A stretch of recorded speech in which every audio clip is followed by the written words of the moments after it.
ஐயா வணக்கம் ஐயா. உங்களை நேரில் பார்க்குறதும் உங்கள் கூட உட்காந்து பேசுகிறதும் ரொம்ப பெரிய வாக்கியமாக நினைக்கிறேன். இல்லைம்மா, நீங்கள் நினைக்கிறீங்க, நான் அப்படிலாம் நினைக்கிறதே கிடையாது. நான் ஒரு சின்ன குழந்தையிலேருந்து வயசானவங்க வரைக்கும் உள்ளே இருக்கிற பொருள் ஒரே பொருள், அதுக்கு வயசே கிடையாது. ரெண்டாவது, அந்த பொருளுக்கு வேற்றுமையே இல்லாத பொருள் ஆன்மா. வேற்றுமைன்றது எங்கே இருக்குதுன்னா ஐம்புலன்லேயும் மனசுலேயும் தான் இருக்குது, ஆன்மாவில் இல்லை. அப்போ நம்ம பார்க்குறது ஆன்மாவை பார்த்தோம்னா நமக்கு வேற்றுமையே கிடையாது, மனசை பார்த்தோம்னா வேற்றுமை வரும். அதனால் நான் யாரையுமே மனசை பார்க்குறதே கிடையாது, ஆன்மாவை தான் நான் என்னுடைய குறிக்கோள். அதுதான் அழியா பொருள். அந்த அழியா பொருளுக்கு தான் ஆத்ம வணக்கம்னு சொல்கிறேன் நான். ஏன்னா எல்லோரும் வணக்கம்னுவாங்க, நமஸ்காரம்னுவாங்க, குட் மார்னிங்னுவாங்க, இதெல்லாம் நான் சொல்கிறதே கிடையாது. நான் ஆத்ம வணக்கம்ன்றது அழியா பொருளுக்கு சொல்லின்னுக்கிறேன். இந்த நமஸ்காரம் வணக்கம் இதெல்லாம் மனசுக்கு சொல்கிறது, அது அழிய போகுது உடல். அதனால் நான் அழியா பொருளுக்கு தான் ஆத்மா வணக்கம்னு சொல்கிறேன். அது எப்பவுமே அழிய பொருள். ஆண்டவன் அழியிற வரைக்கும் ஆன்மாவும் அழியாது. அதனால் அதுக்கு தான் நான் வணக்கமே சொல்கிறேன். அதனால் வேற்றுமையே கிடையாது, எல்லாம் சமந்தான். இங்கே ஆணு பெண்ணுன்றது உருவத்துக்கு தான், உள்ளக்கிற பொருளுக்கே கிடையாது. அதனால் நீங்கள் தாராளமாக நல்ல மனசு கூச்சமில்லாத பேசுங்க. ரொம்ப நன்றிங்க ஐயா. ஒரு குருங்கிறவங்க ஒரு அச்சந்தூர் ஒரு ரொம்ப அடங்கி பயந்து அவர்கிட்ட ஆசாரமாக இருந்து கேட்கணும் அப்படிங்கிறது நம்மளுடைய பண்பாட்டில் நம்மளுடைய மக்கள்கிட்ட இருக்கிற கருத்தாக இருக்குது. ஆனால் நீங்கள் ஒரு தன் குழந்தைய தூக்கி மடியில் வச்சுட்டு கொஞ்சம் ஒரு தாத்தாவா ஒரு குடும்பத்தில் எங்களோட இருந்து எங்களை தூக்கி வளர்த்த ஒருத்தராக உங்களை அடையாளப்படுத்துகிறீங்க. அதே எனக்கு ரொம்ப வியப்பாக இருக்குது பார்க்கும்போது. ஒரு தான் அப்படிங்கிற உணர்வா இல்லாமல் இருக்கிறது எப்படின்னு நீங்கள் விளக்கமாக தெரியுறீங்க எல்லாருக்கும். அது சந்தோஷமான ரொம்ப மகிழ்ச்சியாக இருக்குங்க. மகிழ்ச்சிமா. இந்த உலகத்தில் பிறந்து வாழ்கிறவங்கெல்லாம் இன்பம் தேடி தான் பிறக்கிறாங்க. இதை அடையணும், இதை செய்யணும், இதெல்லாம் குறிக்கோளாக வச்சுக்கிட்டு பிறக்கிறாங்க. பிறந்தது ஒரு வயசுக்கு வந்தோடனே கல்யாணம் பண்ணிட்டு இப்படியெல்லாம் வாழ்ந்து தன்னோட சந்ததியை வாழ வச்சுட்டு போகணும். தன்னை இந்த மாதிரி பெருசாக பணக்காரனாகணும், அதை அடையணும், இதை அடையணும், இப்படியெல்லாம் பெருக வாழ்ந்து காட்டணும் அப்படின்னுலாம் இலக்கோடு தான் எல்லாருக்கும் மனசு இருக்குது. அப்படி இருக்க சூழ்நிலையில் நீங்கள் ரொம்ப கஷ்டப்பட்டு சம்பாதிச்ச பணத்தை பொருளை எல்லாத்தையும் பொதுவில் போட்டு அடுத்தவங்க இந்த உலகத்தில் இருக்கிறவங்க எல்லாரும் பயன்பெறட்டும், வாழற ஒரு நெறி அடையட்டும் அப்படின்னு ஒரு ராஜயோக ஆத்ம நெறி சொல்லி கொடுக்குற ஒரு ஆசிரமத்தை நடத்துகிறீங்க. இந்த எண்ணம் எப்படிங்கய்யா உங்களுக்கு வந்துச்சு, மனசு வந்துச்சு? ரெண்டு விஷயமா இதில். ஒன்று சுயநலம், இன்னொன்று வறுமை.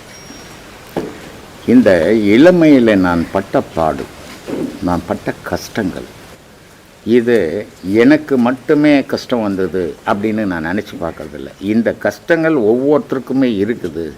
அப்போ இந்த கஷ்டங்கள்லேருந்து அவங்கள வெளியே எடுக்கணுன்னா எப்படி எடுக்க முடியும், அதுக்கு எது வழி அப்படின்னு பார்த்தோம்னா, இந்த கஷ்டங்கள்லேருந்து அவன் மனம் திடப்படணும்னா யோகம் மட்டும்தான் திடப்படும். வேறு எந்த விதத்துலையுமே அது திடப்படாது.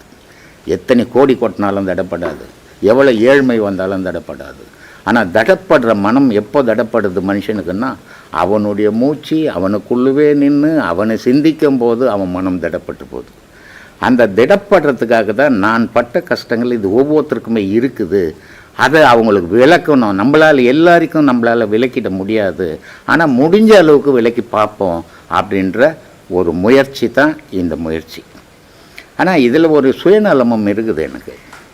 இப்போது ஒரு 2100 வருஷத்துக்கு முன்னே திருவள்ளுவர் பிறந்தார். இந்த 2100 வருஷத்துக்குள்ளே எத்தனை ராஜாக்கள், எத்தனை கோடீஸ்வரன், எத்தனை ஜமீன்கள். ஆனால் யாரை பற்றியாவது யாராவது பேசுகிறோமா? பேசலை. ஏன் பேசலை? இவ்வளோ பெரிய பணக்காரங்களை பற்றி பேச மனுஷனுக்கு மனம் வரல. ஆனால் அடுத்த வேலைக்கு சாப்பாட்டுக்கே வழி இல்லாத குரல் எழுதிய திருவள்ளுவனை பற்றி தான் பேசின்னுக்கிறோம். அப்போ இங்கே என்ன நிற்கிதுன்னா அறிவு மட்டும்தான் நிற்கிது, பணம் நிற்கலை. அப்போ அந்த அறிவை, நம்மளுக்கு இருக்கிற அறிவு ஏதோ சிற்றறிவு, அதை உலகத்துக்கு தரலாம். அப்போ நம்மளும் நிலைச்சு நிற்போன்ற சுயநலம் நமக்கும் உண்டு. அதை இல்லைன்னு நான் மறுக்கவே மாட்டேன். நான் செய்கிறதெல்லாம் பொதுநலம் தான் அப்படின்னு செய்ய மாட்டேன். அதே நேரத்தில் என்னுடைய இந்த ஆசிரமத்தினுடைய அடிப்படை யார் வந்தாலும் முதல்ல சாப்பிட்டியா, சாப்பிடு அப்படின்னு தான் சொல்லுவேன். ஏன்னா அந்த பசியினுடைய கொடுமை எனக்கு தெரியும். ஒருவேளை சாப்பாட்டுக்கு அந்த இலையை வச்சுக்கின்னு நான் காத்திருந்து அவங்க 30 பேர் சாப்பிட்ட பிறகு எனக்கு கூப்பிட்டு போடும்போது சாப்பிட்டுட்டு அதை படுக்கவும் இடமில்லாத இன்னொரு இடத்துல போய் படுத்துட்டு 5 மணிக்கு பால்காரன் வர்றதுக்கு முன்னே வரும்போது அந்த துன்பம் எப்படி இருக்கும்? அப்போ இந்த துன்பம் எங்கே இருக்குது? உலகத்தில் இருக்குதா, மனசில் இருக்குதா? இதுதான் என்னுடைய கேள்வி. இன்பத்துக்காக மனுஷன் பிறந்தான். இன்பத்துக்காக மட்டும் பிறக்கல, இன்பத்திலேயே பிறந்தான். இன்பத்துக்காகவா பிறந்தான்? இன்பத்திலேயே தாயின் தகப்பனுடைய இன்பத்தில் தான் இவன் பிறந்தான். அப்போ இவன் இன்பத்தை தான் தேடுவான். அது தவறுன்னு சொல்லிட முடியாது. ஆனால் இந்த இன்பம் எவ்வளோ காலம் நிலைச்சு நிற்கும்? அப்போ இதுக்கு பேர் ஒன்று வச்சிருக்கிறாங்க மகான்கள்லாம், சிற்றின்பம் அப்படின்ட்டு. அப்போ இந்த உடல் பலமும் பாக்கெட்டு பண பலமும் இருக்கிறவர்களுக்கு இந்த சிற்றின்பம் செல்லும். உடல் பலமும் பாக்கெட்டு பண பலமும் போச்சுன்னா சிற்றின்பம் பயன் தராது. ஆனால் எக்காலத்திலையும் பயன் தரக்கூடியது பேரின்பம்னு ஒன்று இருக்குது. அப்போது இந்த உடல் பலம் இருக்கும்போது சிற்றின்பத்தை அடைஞ்சுக்கினே பேரின்பத்தை நாட என்ன குறைஞ்சி போகிற? அப்போ நீயும் தடமானவன் ஆகிற, உன் மனமும் தடமானவன் ஆகுது, உன்னால் சுற்றி இருக்கிறவனுக்கும் உபதிரம் இல்லை, இன்னால் பல பேருக்கும் நன்மையை தரும் இல்லையா? அதுக்கு தான் இந்த வழியை காட்டின்னு இருக்கிறேனே தவிர நான் எனக்காக மட்டுமே இதை செய்யலை. இப்போது எனக்கு இருக்க வீடு இல்லை. நான் ஒரு 65,000 ரூபாய் வரைக்கும் எனக்கு சம்பளம் வாங்கினேன். வாழ்க்கை ஏன் விதி விதி விதின்னு பேசுகிறேன் அப்படின்றது இப்போ கூட நீங்கள் கேட்டீங்க, இது விதி தானா? ஆமாம், விதி தான். ஏன்னா ஒரு மாடு மேய்க்கிறோம், ஒரு 5 மாடு மேய்க்கிறேன் நான். இந்த 5 மாடு மேய்க்கும்போது நான் என்ன பண்ணுவேன், அந்த மாடு வச்சுக்கிறவங்க காலம் முடியும் போது நான் ஒரு 5 மாடு சொந்தமாக வாங்கிப்பேன். ஏன்னா அதானே எனக்கு தொழில். அப்போ அந்த 5 மாடை வாங்கிப்பேன், அங்கேயே யாரையாவது ஒருத்தரை கட்டிப்பேன், அந்த மாட்டு கூடவே தான் வாழ்ந்துக்கணும் வருவேன். அப்போ என் வாழ்க்கை அப்படி தானே போயிருக்கணும் போல. அப்போ அந்த மாட்டிலேருந்து வெளியே வந்தேன், ஒரு டெய்லரிங்கில் ஓஹோன்னு பேர் எடுத்தேன் டெய்லரிங்கில். சரி, நானே சிந்தித்தேன். எப்போ கல்யாணம்லாம் ஆகி குழந்தையெல்லாம் பிறந்தப்போ தான் நான் ரயில்வேல வேலைக்கு போனேன். அப்போ நான் யோசிக்கிறேன், நான் எவ்வளோ பணம் இருந்தாலும் நான் வச்சுக்கிறதே கிடையாது. அது சின்ன வயசுல தான் அந்த பழக்கம் எனக்கு வந்துடுச்சு. எது இருந்தாலும் 10 பேருக்கு வாங்கி கொடுக்கணும். ஏன்னா அந்த பசியினுடைய தாக்கம் இருக்குத, அது இது வரைக்கும் இருக்குது எனக்கு. 6 வயசுலேருந்து இன்னைக்கு 72 வயசு வரைக்கும் அந்த தாக்கம் இருந்துக்குன்னே இருக்குது. யாருமே என் எதிர பசின்னு சொல்லிடக்கூடாது. சொல்லிட்டா என் கண்ணில் தண்ணி வந்துடும். ஏன்னா அந்த வறுமை, அந்த வாட்டிய விதம், அதெல்லாம் என்னை பதப்படுத்துச்சு. அப்போது டெய்லர் வேலைக்கு வந்த உடனே நல்லா சம்பாதிக்கிறேன். ஆனால் எனக்குள்ள ஒரு எண்ணம், பொண்டாட்டி புள்ளக்குட்டி இருக்குது, திடீர்னு நமக்குன்னு எதையுமே வச்சுக்கிறது இல்லை, திடீர்னு ஏதாவது ஒன்று ஆகிப்போச்சுன்னா அப்போ அந்த பொண்டாட்டி புள்ளக்குட்டி நடு ரோட்டில் நின்றுடுமே. அப்போ இதுக்கு என்ன வழி? நம்ம ஒன்று சம்பாதிக்கிறத சேர்த்தா நான் வைக்கணும், சேர்த்து வைக்கிற குணம் இல்லை, இதாச்சுன்னா காலி பண்ணிட்டு போயின்னே இருப்பேன். அப்போ இதுக்கு என்ன வழி அப்படின்னு பார்க்கும்போது ரயில்வேல வேலைக்கு போயிட்டா நமக்கு என்ன கூட பொண்டாட்டி புள்ளக்குட்டி போச்சுக்குமே, அந்த எண்ணத்தில் தான் ரயில்வேல வேலைக்கு போனே தவிர நான் சம்பாதிக்கணும் சேர்க்கணுன்ற எண்ணத்தில் போல. அது கடைசி வரைக்கும் வேலை செய்ய ரிட்டையர்டு கூட ஆகிட்டேன். நான் 40 வருஷம் சர்வீஸ் பண்ணிட்டு. அப்போவும் என்ன செய்த, எங்கள் வீட்டில் கேட்பாங்க, எங்கள் சம்சாரம் கேட்பாங்க, இவ்வளோ பணம் செலவு பண்ணுறிய, வீடெல்லாம் கூட வித்துட்டிய, எங்களுக்கு ஒரு 1/2 மணி வாங்கி 1/4 மணி வாங்கி வீடு கட்டு கொடுக்கூடாது. கொடுக்கலாம், தவறு இல்லை. பொண்டாட்டிக்கு பிள்ளைங்களுக்கு தாய் தகப்பன்ற முறையில் இதெல்லாம் செய்யணும் தான். ஆனால் நான் ஒரு 1/2 மணி வாங்கி ஒரு 50 லட்சம் போட்டு உனக்கு வீடு கட்டி கொடுத்தா நம்ம 4 பேர் தான் இருப்போம் அதில். ஆனால் இதில் எத்தனாயிரம் பேர் வரான், எத்தனாயிரம் பேர் வாழ்வான். நீ அத்தனாயிரம் பேருக்கு தொண்டு செய்ய உனக்கு வாய்ப்பு கிடைச்சது இல்லையா? இது இறை தொண்டு இல்லையா? இதை கடைப்பிடிங்க, உங்களுக்கு மோட்சம் கிடைக்கும் அப்படின்னு. இதுதான் அடிப்படை பேசுமா. இல்லாமல் பேசுபவர்களுக்கு தாங்களின் பதில் என்ன? கௌதம புத்தர் பெரிய மகான். அவர் ஒரு நாள் ஒரு இடத்துல இருந்து இன்னொரு இடத்துக்கு பயணம் பண்ணுறாரு. கௌதம புத்தர் பயணம் பண்ணுறாருன்னு தெரிஞ்ச உடனே அந்த இடைவழியில் இருந்த ஒரு ஊர் ஜனம், ஒரு கூட்டம் வந்து அவரை வழிமடக்குது. வழிமடக்கி கண்டபடி அவன் வாய்க்கு வந்ததெல்லாம் பேசுகிறான். பேசும்போது கௌதம புத்தர் அசையாமல் நிற்கிறார். அவன் வாய் நோக பேசி எல்லாரும் பேச்சு அடங்கி போச்சு. அப்போ கேட்குறாரு, ஐயா நான் போட்டா அப்படின்றாரு, போடா அப்படின்றாங்க. அப்புறம் அவர் போயிடுறாரு. போயிட்டு ஒரு 2 வாரம் பொறுத்து திருப்பி அந்த வழியாக பழைய இடத்துக்கு போகிறதுக்கு வர்றாரு. யாரெல்லாம் திட்டினானோ அவெல்லாம் நின்றுக்குன்னு காலில் விழுறான். ஐயா உங்களுடைய மகிமை தெரியாத பேசிட்டோம், உங்களுடைய மரியாதை தெரியாத பேசிட்டோம், உங்களுடைய தெய்வீகம் தெரியாத பேசிட்டோம், எங்களெல்லாம் மன்னிச்சிடுங்க, இந்த பழம் பூவெல்லாம் உங்களுக்காக வாங்கிட்டு வந்துக்கிறோம் அப்படின்னு எல்லா மக்களும் சொல்கிறாங்க. அப்போ அவர் சொல்கிறாரு, கௌதம் புத்தர், நான் போன முறை போகும்போது நீங்கள் திட்டினீங்க, போன முறை போகும்போது என்னை அடிக்க வந்தீங்க, எதையுமே நான் எடுக்கலை. எதெல்லாம் நீங்கள் பேசுனீங்களோ எதெல்லாம் நீங்கள் செய்யலாம் அது உங்களுக்கே சொந்தமே தவிர எனக்கு சொந்தம் இல்லை. இன்னைக்கு கொண்டு வந்துக்கிற பொருளும் உங்களுக்கே சொந்தமே தவிர நான் தொட போகிறதும் இல்லை. அதனால் உலகம் எதை பேசினாலும் நான் எடுக்க மாட்டேன் அப்படின்னு சொல்லிட்டாரு. அந்த மாதிரி இந்த கமெண்ட் கொடுக்குறவங்கள பற்றிலாம் நான் எடுக்கிறதே இல்லை, அதை ஒரு பெருசாகவே அவங்கள நினைக்கிறதே இல்லை. ஏன்னா அவங்களுக்குலாம் ஒரு வேலை இல்லாமல் எதையாவது ஒன்று போட்டுக்கினே இருக்கணும். அவ்வளோ பெரிய கௌதம் புத்தரையே இவ்வளோ குறை சொல்லும் போது என்ன சொல்ல மாட்டாங்களா? இது சந்தோஷமாக ஏற்றுக்க வேண்டிய விஷயமாகுது. பரவாயில்ல, கொஞ்சமாக சொல்கிறாங்கன்ட்டு. மரத்தை வச்சவனுக்கு தண்ணி ஊற்ற தெரியாதா? எல்லாருக்கும் படியில் இருக்கிற பெருமாள் இருக்கும்போது யோக பயிற்சி எதுக்கு? படியாக இருக்கிற பெருமாள் எங்கே இருக்கிறாரு? வெளியே இருக்கிறாரா உள்ள இருக்கிறாரா? அதெல்லாம் தெரிஞ்சுக்கணும். ஏதோ ஒரு கேள்வி கேட்குறோம். மரம் வச்சவன் தண்ணி ஊற்றாத வச்சு பாரு. நீ ஒரு மாமரம் வெயி, தண்ணி ஊற்றாத என்ன ஆகுதுன்னு பாரு, தானாகவே வளர்ந்துருமான்னு பாரு. நீ தானே வச்ச, வளர்ந்துடுமா பாரு. அது மாதிரி மனுஷனை படைத்தவனுக்கு படைப்பாடியும் உள்ளவே இருக்கிறான். அவன் உள்ளவே இருக்கணும்னா இந்த உடல் நல்லா இருக்கணும். உடல் நல்லா இருக்கணும்னா ஆகாரம் வேணும். ஆகாரம் நல்லா ஜீரணமாகணும்னா யோகம் வேணும். யோகம் இருந்தால் தான் உள்ளே யார் இருக்கிறதுன்னு உன்னால் கண்டுபிடிக்க முடியும். இல்லைன்னா நீ ஆகாரத்தை கொடுத்து பண்ணி மாதிரி பரண்டுக்கு தான் இருக்கணும். சும்மா கிடந்த சங்க ஊதி கெடுத்த மாதிரி குடும்ப குட்டின்னு வாழ்கிறவங்கள பிரித்து தேவையில்லாமல் சாமியாராக மாற்றுறது தான் ஆன்மீகமா? ஆன்மீகமே கிடையாது. அது குடும்பத்தை காப்பாற்ற பயந்துக்கணும் ஓடி போகிறவன்னு அர்த்தம். அதுக்கு பேர் ஆன்மீகம் இல்லை. குழந்தை குட்டியை கட்டிக்கிறதுக்கு முன்னாடி தெய்வம் வேணும்னு நினச்சிருக்கணும். தெய்வம் வேணும்னு நினச்சிருக்கணும். கல்யாணம் எதுக்கு? சரி, கல்யாணம் பண்ணிக்கணும், தெய்வத்தோடு சேர்ந்துக்குன்னு குழந்தைங்களுக்காரன். ஏன்னா உன்னுடைய மனைவி உடல்லையும் தெய்வம் இருக்குது, உன்னுடைய பிள்ளைங்க உடல்லையும் தெய்வம் இருக்குது. அதுங்களை வழிபடும் போதே நீ தெய்வ வழிபாடு பண்ண மாதிரி ஆகிடும். அதனால் அதை விட்டுட்டு ஓடி போகிறவன் அவன் நல்ல சம்சாரியே கிடையாது.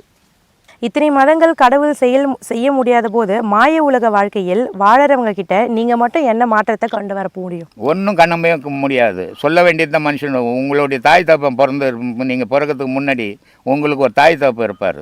அந்த தாய் தப்பு நீங்கள் பிறந்த பிறகு உங்களுக்கு 1000 அறிவுரை சொல்லியிருப்பார். எந்த அறிவுரையும் நீங்கள் கேட்டிருக்க மாட்டீங்க. எந்த அறிவுரையும் கேட்கும்போது நான் கேட்காத போது நான் சொல்கிறது மட்டும்தான் கேட்க போகிறீங்க. ஆனால் யாரோ ஒருத்தன் கேட்பான், அவனுக்காக நான் சொல்லிங்கிறேன், உனக்காக சொல்லலை. அதை ஆன்மாவுக்கு பரமாத்மா ஜீவாத்மாவுடன் தொடர்புண்டா? உண்டு. ஏன்னா பரமாத்மாவுக்கும் ஆத்மாவுக்கும் தொடர்பு இருக்கிறதால தான் நமக்கு இயக்கமே நடக்குது. அந்த தொடர்பு அறந்து போச்சுன்னா தான் நம்ம பிணமாக மாறி போகிறோம். அதனுடைய இயக்கம் இல்லைன்னா இங்கே ஒரு செயலுமே இருக்காது. அப்போ பரமாத்மாவுக்கும் ஆத்மாவுக்கும் தொடர்பு இருக்குது. ஆத்மாவுக்கும் மனசுக்கும் தொடர்பு இருக்குது. மனசுக்கும் ஆத்மாவுக்கும் தொடர்பு இருக்கிறதால தான் உலக செயல்கள் மனம் செய்யுது, ஆத்மா செய்யலை. அதனால் மனத்துக்கும் ஆத்மாவுக்கும் உறவு உண்டு, ஆத்மாவுக்கும் பரமாத்மாவுக்கும் உறவு உண்டு. இந்த 3 உறவுகள் இருக்கிற வரைக்கும் தான் மனுஷன். இந்த மனம் போச்சுன்னு சொன்னால் அவனுக்கு பேரே மாறி போயிடும், பெணமணி ஆகிடும். அதனால் எல்லாத்துக்கும் ஒரு தொடர்பு உண்டு. இப்போ பிராண காற்று மூக்குக்கும் வயிற்றுக்கும் தான் ஓடினுக்குது. ஆனால் இது மூக்குக்கும் வயிற்றுக்குமா ஓடினுக்குது? 72,000 நாடி நரம்புலையும் ஓடினுக்குது. ஓடலைன்னா அங்கெல்லாம் ரத்தம் போகாது. அப்போது எல்லாத்துக்குமே தொடர்பு இருக்குது.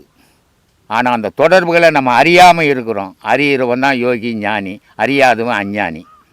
மாயை இவற்றை கொண்டு பெரும்பவைகள் மாவை பொருள்கள் இல்லாமல் பயனில்லாமல் இந்த மாய வாழ்க்கையை வாழத்தான் வேண்டுமா? மாயைன்றது எங்கே இருக்குது? வெளி உலகத்தில் மாயைன்றதே இல்லை. மாயைன்றது உன் மனசுக்குள்ளே தான் இருக்குது. அந்த மனசுக்குள்ளே இருக்கிற மாயை வெளியே போட்டின்னா நீ தெளிவானவன் ஆகிடலாம், சுத்தமான வாழ்க்கை வாழலாம். ஆனால் மாயை இருக்குது, நீ எப்போ பேசுறியோ உனக்குள்ளவே மாயை அடங்கி இருக்குது. அந்த மாயை நீக்கு. அதுக்கு தான் சொன்னார், காசிக்கு போனாலும் அகப்பேய், கர்மம் தீராதே அகப்பேய்னா.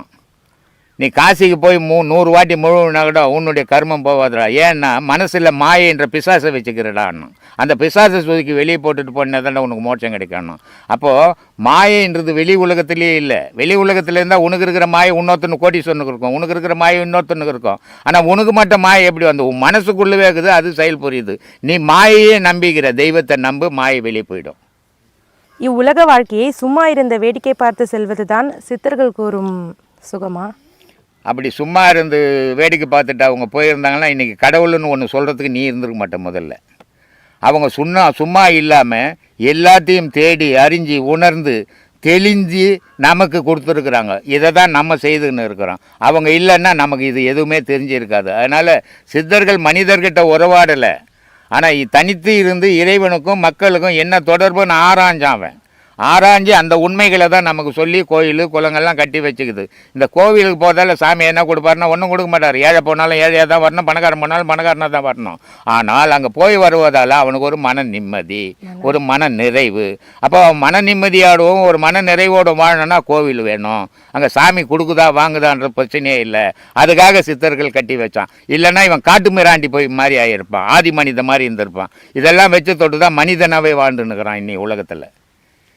ஐயா, நீங்கள் வந்து இங்கே சொல்கிற வீடியோஸ்லாம் பார்த்தீங்கன்னா வந்து நீங்கள் அதிகமாக கோவப்பட்டு எல்லா விஷயம் சொல்கிற மாதிரி கமெண்ட்ஸ் போட்டுட்ருக்காங்க. அதை பற்றி வந்து நீங்கள் என்ன சொல்கிறீங்க? அந்த மாதிரி சொல்கிறத பார்க்கும்போது எனக்கு சந்தோஷமாக இருக்குது. ஏன்னா நான் கோவப்படுறேன்னும் போது சந்தோஷப்படுறேன். ஏன்னா ஞானிகளே எல்லா ஞானி, யார் கோவப்படாத மனிதன் ஞானியை காட்டுங்க பார்க்கலாம். கடவுளாக இருக்கப்பட்ட சிவபெருமானுக்கே கோவம் வந்து பார்வதி எரிச்சாங்க. கடவுளுக்கு கோவம் வரலாமா? ஏன்? பார்வதி செய்த செயல் சரியில்லை, அதனால் சிவபெருமான் கோவப்பட்டு எரிச்சார். அதே மாதிரி விஸ்வாமித்திரர் இருந்தார். அவருக்கு கோவப்பட்டு பூமியில் இருக்கிற பேயெல்லாம் ஏற்றி விட்டார். பெரிய மகன், அவர் கோவம் வரலாமா? அகஸ்தியருக்கு கோவம் வந்து ராவணங்கிட்ட வீணை வாசித்து பேட்டி போட்டு வீணையெல்லாம் அறுத்துடுறாரு. அப்போ அகஸ்தியருக்கு கோவம் வரலாமா? இவ்வளோ பெரிய மகான்களுக்கெல்லாம் கோவம் வரும்போது சாதாரண மனுஷனை எனக்கு வரக்கூடாதா? இல்லை வந்தால் என்ன அது பெரிய குற்றமா? அப்படி இல்லை. கேள்விகள் நான் பதில் சொல்கிறத மட்டும் பார்த்து நீங்கள் கோவப்படுறேன்னு நினைக்கிறீங்க. ஆனால் அவன் கேட்ட கேள்வி ஏன் இவருக்கு கோபம் வந்தது, அவன் என்ன கேள்வி கேட்டான்னு சிந்திக்க மாட்டேன்றீங்க. ஒரு பாகமே பார்த்துட்டு நீங்கள் ஆர்குமெண்ட் பண்ணுறீங்க, முடிவை சொல்கிறீங்களே தவிர அதுவே தவறான விஷயம். ஒரு இடத்துல கோவப்படுறேன். இப்போ நேற்று முந்த நாள் அந்தம்மா பேட்டி கொடுத்தாங்க. 3.5 மணி நேரம் பேட்டி கொடுத்து நான் எங்கேயுமே கோவப்படலை. காரணம் அவங்க கேட்ட கேள்விகள். இப்போ நீங்கள் கேள்வி கேட்டீங்க, நான் எங்கேயுமே கோவப்படலை. ஏன்னா நீங்கள் கேட்ட கேள்விகள். போன மாதம் ஒருத்தன் கிளாஸில் வந்து உட்காந்துக்கின்னு ஆன்மீகத்தை பற்றி பேசுகிற இடத்துல அக்ரிகல்ச்சரை பற்றி கேட்குறான். சாமி விவசாயம் எப்படி பண்ணணும், எவ்வளோ எது போடணும், எவ்வளோ நாற்று நடணும்ன்ட்டு. இது எங்கே வந்து கேட்கணும்? என்கிட்ட கேட்குற கேள்வியாது. அக்ரிகல்ச்சருக்கு போனால் அவன் சொல்லி கொடுக்க போகிறான், ஒரு புக்கை கையில் கொடுக்க போகிறான், படிச்சுட்டு நீ விவசாயம் பண்ணலாம். கடவுளை பற்றி பேசுகிற இடத்துல வந்து காதலை பற்றி பேசுகிறான். என் பொண்டாட்டி ஓடி போச்சு, நான் போய் இட்டுன்னு வரட்டான்னு. இது கோர்ட்டில் போய் கேட்க வேண்டியது என்கிட்ட. அப்போ நான் கோவப்படுவேனா படமாட்டேனா சொல்லுங்க. ஏன்னா நான் பதில் சொல்கிறத மட்டும்தான் நீங்கள் கோவப்படுறேன்றீங்க. அவங்க கேள்வி என்ன கேட்டாங்கன்னு தெரியுது, கண்டிப்பாக கோவம் வரும், நீங்களே உணருவீங்க. அதனால் இது தெரியாமல் நீங்கள் கமெண்ட்ஸ் கொடுக்குறது ஒரு வருத்தப்பட வேண்டிய விஷயம் அல்ல. எதையுமே ஒரு விஷயத்தை முழுமையாக பார்த்து நீங்கள் கமெண்ட் கொடுங்க, தவறில்லை, உரிமை உண்டு உங்களுக்கு. ஆனால் ஒரு பாகத்தை பார்த்துட்டு கமெண்ட் கொடுக்குறது நீங்கள் அறியாமையில் இருக்கிறீங்கன்னு தெரியுது. அதுவே தவறான இது. அதை கொஞ்சம் மாற்றிக்குங்க, திருத்திக்குங்க. இந்த மக்கள்கள் வந்து போடணும்னு போடுறாங்களா? இல்லை அவங்களுக்கு பொழுது போகணும். சில பேருக்கு எதையாவது ஒன்று போடணும். அதில் என்ன இருக்குது, ஒரு சாப்பாடு செய்து நீங்கள் போட்டுட்டீங்க, சாப்பாடு நல்லா வெந்துருக்குது, குழம்பு வச்சுட்டீங்க, குழம்பும் நல்லா இருக்குது, ஆனால் அதில் இருக்கிற காய் நல்லா இல்லையா, அப்போ சாப்பாடே கண்டன்ற மாதிரி இவங்களுடைய ஆர்குமெண்ட்லாம். அதனால் எதையாவது ஒன்று சொல்லணும், குற்றங்கள் சொல்லணும். அதுக்காக தெரியுற ஒரு குரூப் இருக்குது. சிலது நல்லதை எடுத்துக்கலாம், தீமையை தூக்கி போட்டுடலான்ற குரூப்பும் இருக்குது. நல்லதை எடுத்துக்கிறவங்களுக்கு பயன் தரட்டும், தீமையை தேடுறவங்களுக்கு பயனே தராது. அவங்களே அவங்களுக்கு எடுத்துப்பாங்க. ஏன்னா குறை சொல்லியே எதை பழகிறோமோ அதுவே நம்ம வாழ்க்கையை மாறி போயிடும். அதனால் அடுத்தவங்களை குறை சொல்கிறத முட்டுட்டு நம்மளை நம்ம திருத்திக்க முயற்சி பண்ணிங்கன்னா அது உங்களுக்கு நன்மையை தரும். பிறரை குறை சொல்கிறதால அதனால் உங்களுக்கு ஒரு நன்மையும் இல்லை, தீமை தான் வரும். சொல்லுப்பா. பட்டை அடித்து ஊரை ஏமாத்துறாங்கன்னு சில பேர் சொல்கிறாங்க. சரி, ஆனால் திருநீரோட மகிமை என்ன? அவங்க பட்டை அடித்து ஊரை ஏமாத்துறவனை மட்டும்தான் பார்த்தவங்களா இருப்பாங்க. அவங்க ஏமாத்தாதவனை பார்த்துருக்க மாட்டாங்க. அதனால் ஏமாத்துறவனை மட்டும் பார்த்ததால பட்டை அடித்து ஊரை ஏமாத்துறேன். பட்டை அடித்தவெல்லாம் ஊரை ஏமாத்துறவன் இல்லை, பட்டை அடிக்காதவெல்லாம் யோகினம் இல்லை. பட்டை அடிச்சுட்டு தான் ஊரை ஏமாத்துறவனுக்கு போய் பட்டை என்னாகுது, கொட்டை என்னாகுது. கண்டிப்பாக பட்டை அடிக்காத எத்தனை பேர் ஊரை ஏமாத்தின்னுக்கிறான். அதனால் பட்டை போடாதவெல்லாம் நல்லவன், பட்டை போட்டவெல்லாம் கெட்டவன்லாம் கிடையாது. இந்த பட்டை போடுறதுக்கு காரணம் ஏமாத்துறவனுங்கிறான், ஏமாத்தாத சத்தியத்துக்கு வாழறவனும் இருக்கிறான். இந்த பட்டையினுடைய காரணம் என்னன்னா முப்பொருள் உள்ள உலாவது. அந்த முப்பொருளை பதின்னு பேர் இந்த இடத்துக்கு. இந்த பதியை நீ ஒவ்வொரு நாளும் உணரணுன்றதுக்காக தான் பெண்களுக்கு பொட்டு வைக்கணும் அங்கே. ஏன்னா அவனுடைய உணர்வை அங்கே உண்டாக்கிக்கணும். நம்ம தொட்டால்தான் ஒரு உணர்வு வரும். அந்த தொடர்றதுக்காக தான் அந்த பொட்டு வைக்கிறது. அதை தொடர்றதுக்காக தான் அந்த விபூதி பூசுறது, அதை தொடர்றதுக்காக தான் திருஷ்ணம் இடுறது. இது எல்லாம் இறைவனுக்காகவும் தனக்குள்ளே இருக்கிற இந்த முப்பொருளை உணர்றதுக்காகவும் 3 நாமம், ஒரு 2 இடைகளை போடுவான், 2 நடுவில் ஒரு செம்பன் போடுவான். அப்போது இடைகளைன்னா சூரிய சந்திரன் பேர், நடுவில் சிகப்பு போடுறது அக்னிகலைன்னு பேர். அதே மாதிரி 3 வெள்ளை இப்படி போட்டு முப்பொருள் இருக்குதுன்னு அர்த்தம். நடுவில் அக்னிகலை ஓடுதுன்றதுக்கு பட்டை போட்டு குங்குமம் வைப்பான். கணவன் மனைவியோட வாழறவன் குங்குமம் வைப்பான். மனைவி கிட்ட தொடர்பு இல்லாதவன் வெறும் பட்டை மட்டும் போடுவான். ஏன்னா பெண்ணுன்றவ சிகப்பு, ஆணுன்றவன் வெள்ளை, ஆணுன்ற விந்து வெள்ளை, பெண்ணுன்ற சுரோனிதம் சிகப்பு. அதனால் அந்த பெண்ணினுடைய பொட்டியும் வச்சு அதையும் வச்சு அவனுக்கு உள்ளே இருக்கிற உணர்வு அந்த பதியை தூண்டி விடுறதுக்கு பட்டை போடுறானே தவிர ஊரை ஏமாற்றி அவனுக்கு என்ன வரப்போகுது? இது இந்த ஏமாத்துறவன் சொல்கிற விஷயம். இது இவன் ஊரை ஏமாத்திக்கின்னு பட்டை போடுறவனை ஏமாத்துறான்னு சொல்லிக்கின்னு தெரியுற பல பேர் இருக்கிறான். அது மாதிரி ஆளு